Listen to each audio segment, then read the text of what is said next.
24 दिसंबर को चंद्रपुर में कांग्रेस की or say doctor Baba Saheb Ambedkar सम्मान मोर्चे का आयोजन किए जाने की जानकारी कांग्रेस द्वारा ली गई पत्र परिषद में दी गई।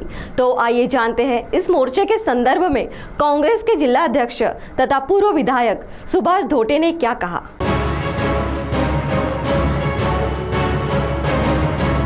24 दिसंबर को चंद्रपुर में कांग्रेस की ओर से डॉक्टर बाबा साहब आम्बेडकर सम्मान मोर्चे का आयोजन किया गया है और इस मोर्चे के संबंध में जानकारी देने के लिए आज एक पत्र परिषद ली गई।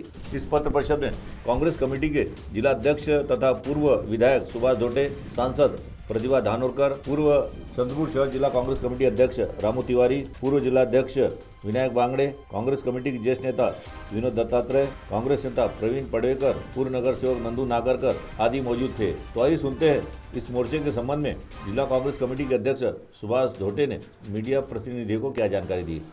नक्की मागण्या म्हणजे आपल्याला आता सांगितलं आम्ही की देशाच्या राज्यघटनेला 75 वर्ष पूर्ण झाले।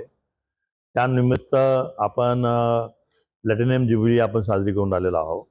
त्या लोकसभेमध्ये राज्यसभेमध्ये त्याच्यावर जे डिबेट होतं त्या डिबेटमध्ये किंवा त्या चर्चेमध्ये भाग घेत असताना देशाच्या गृहमंत्र्यांनी परमपूज्य डॉक्टर बाबासाहेब आंबेडकरच्या संविधानाबद्दल आणि त्यांच्याबद्दल की ज्या प्रकारे अपमानास्पद जे विचार व्यक्त केले त्याचा निषेध म्हणून उद्या आम्ही मोर्चा काढून आलेलो आहोत। हा पहिला भाग। दुसरा, जी काही घटना परभणीमध्ये घडली तिथं पण बाबासाहेबांच्या पुतळ्यासमोर जे संविधानाच्या काही ओळी लिहिल्या होत्या त्या ओळी मिटवण्याचं काम एका व्यक्तीकडनं झालं, त्याच्याबद्दलही प्रशासनाने कुठली कारवाई केली नाही, तो एक मुद्दा। तिसरा बीड जिल्ह्यामध्ये संतोष देशमुख नावाच्या एका सरपंचाची जी निगून हत्या केली आणि त्या हत्येबद्दल सुद्धा एका राजकीय पुढाऱ्याचा आणि राजकीय मंत्र्याचा हात आहे असं संस्कृत दर्शन दिसत आहे, पण त्याच्यावरही शासनाने कुठली अजूनपर्यंत कारवाई केली नाही।